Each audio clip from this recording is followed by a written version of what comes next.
प्यारे बच्चों, जैसा कि आपको ऑनलाइन पढ़ाई के माध्यम से पहले दिन हमने किताब और उससे संबंधित विषय को हमने आपको मैसेज किया था, इसी को आपको थोड़ा और विस्तृत तौर पर समझाने की कोशिश कर रहे हैं। प्यारे बच्चों, जैसे कि पहला पाठ अर्थशास्त्र में 2 किताबें लगती है, उसमें से पहला है समष्टि अर्थशास्त्र।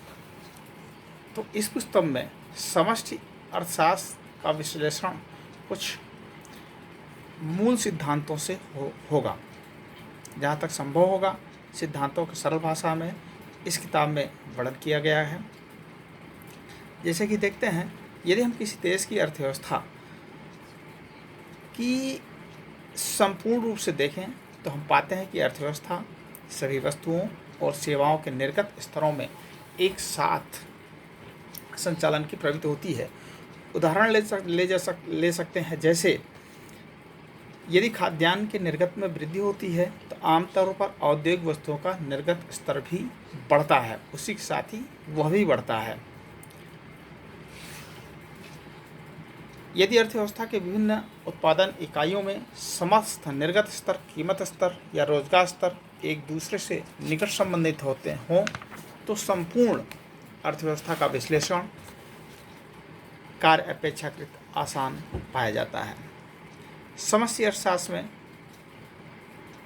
हम सामान्यतः विश्लेषण को सरलीकृत करते हैं।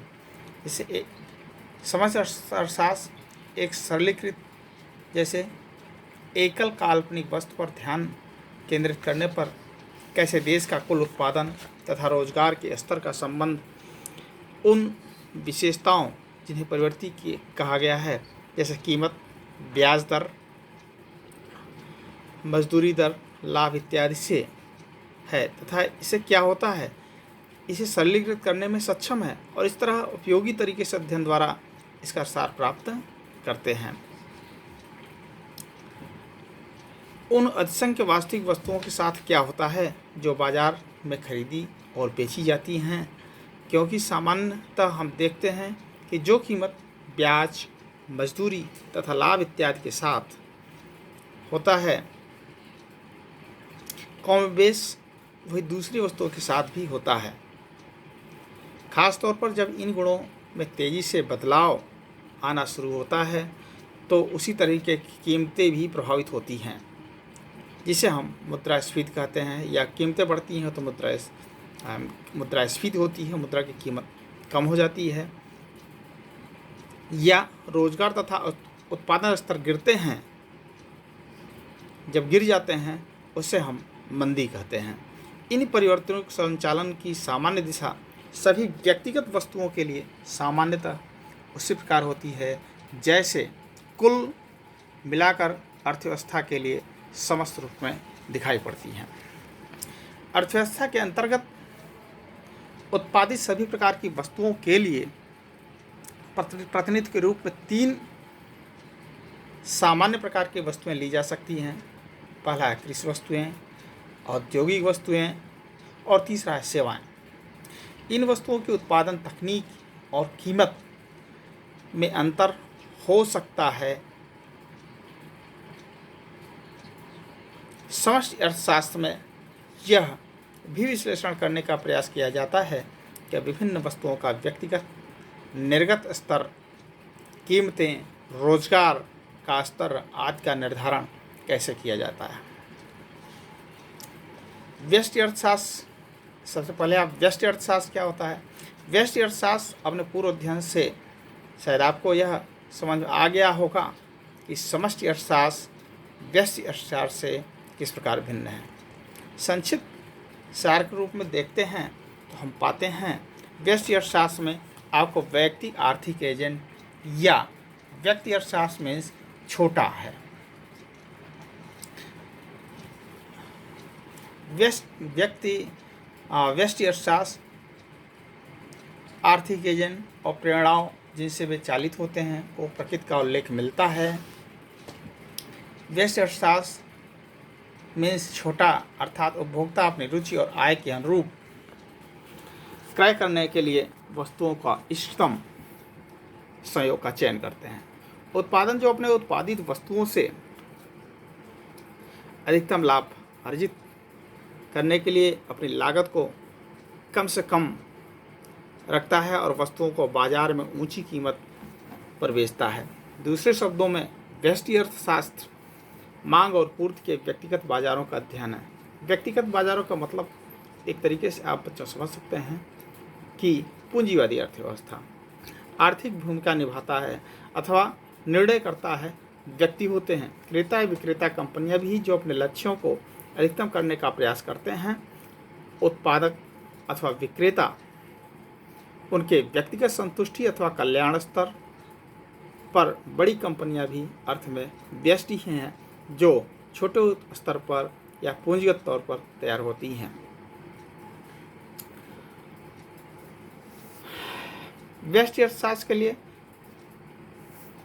मैक्रो का तात्पर्य बड़ा संपूर्ण देश को प्रभावित करता है। इसी प्रकार से बच्चों व्यष्टि के बाद समष्टि अर्थशास्त्र। समष्टि अर्थशास्त्र में संपूर्ण अर्थव्यवस्था को स्थितियों को संबोधित करने का प्रयास किया जाता है। व्यष्टि में व्यक्तिगत और समष्टि में संपूर्ण अर्थव्यवस्था की स्थितियों को संबोधित करने का प्रयास किया जाता है। द्वितीय अन्य मामलों में कहा जाए आधुनिक अर्थशास्त्र के जनक एडम स्मिथ ने यह सलाह दी यदि प्रत्येक बाजार में क्रेता और विक्रेता अपने निजी हित को ध्यान में रखकर ही निर्णय लेंगे तो अर्थशास्त्रियों को संपूर्ण देश के धन के कल्याण के बारे में अलग से विचार करने की आवश्यकता नहीं होगी। किंतु अर्थशास्त्रियों ने कालक्रम का यह विश्लेषण किया कि उन्हें आगे देखना होगा। अर्थशास्त्रियों ने पाया कि प्रथम कुछ मामलों में बाजार विद्यमान नहीं रहता है, द्वितीय कुछ अन्य मामलों में बाजार विद्यमान रहता है किंतु संतुलन मांग और पूर्ति का उत्पादन करने में असमर्थ रहता है। तृतीय जो सबसे महत्वपूर्ण है अधिकांश स्थितियों में समाज कुछ महत्वपूर्ण सामाजिक लक्ष्यों की प्राप्ति के लिए निस्वार्थ रूप से रोजगार, प्रशासन, प्रतिरक्षा, स्वास्थ्य और शिक्षा के क्षेत्र में कार्य करने का निर्णय लेना पड़ता है, जिनके लिए वैयक्तिक आर्थिक एजेंट के द्वारा लिए गए व्यष्टि अर्थशास्त्रीय निर्णयों के कुछ समस्त प्रभावों में परिवर्तन करना पड़ता है। जो भी छोटे तौर पर लिया गया था निर्णय उसमें भी परिवर्तन की आवश्यकता पड़ती है। इन उद्देश्यों के लिए समष्टि अर्थशास्त्र के विद्वानों के करारोपण, अन्य बजट की नीतियों और मुद्रा पूर्ति में बदलाव लाने वाली नीतियां, ब्याज दर, मजदूरी, रोजगार और निर्गत का बाजार में पड़ने वाले प्रभावों का अध्ययन करना पड़ता है। अतः समष्टि अर्थशास्त्र मूल व्यष्टि अर्थशास्त्र में होता है, यानी छोटे स्तर पर जब सामाजिक उत्थान के लिए हम अर्थशास्त्र का प्रयोग करते हैं तो वहाँ पर समष्टि अर्थशास्त्र का प्रयोग होता है। समष्टि अर्थशास्त्र की दो सामान्य विशेषताएं हैं। समष्टि अर्थशास्त्र की दो सामान्य विशेषताएं हैं। प्रथम है समष्टि अर्थशास्त्र में निर्णयकर्ता अथवा आर्थिक भूमिका अदा करने वाले कौन होते हैं। समष्टि अर्थशास्त्रीय नीतियों का अनुपालन राज्य स्वयं, वैधानिक निकाय जैसे भारतीय रिजर्व बैंक, भारतीय प्रतिभूति विनिमय बोर्ड, इसी प्रकार की संस्था करते हैं। विधि अथवा भारत के संविधान में जैसा कि परिभाषित किया गया है प्रत्येक निकाय को एक अथवा अधिक सार्वजनिक लक्ष्य का अनुपालन करना होगा। द्वितीय है समष्टि अर्थशास्त्र के निर्णयकर्ता क्या करने का प्रयास करते हैं। स्पष्टतः उनको आर्थिक उद्देश्यों के बाजार जाना पड़ता है और जिन सार्वजनिक आवश्यकताओं की चर्चा हमने ऊपर की है उनके लिए आर्थिक संसाधनों का परिनियोजन करने का निर्णय लेना पड़ता है।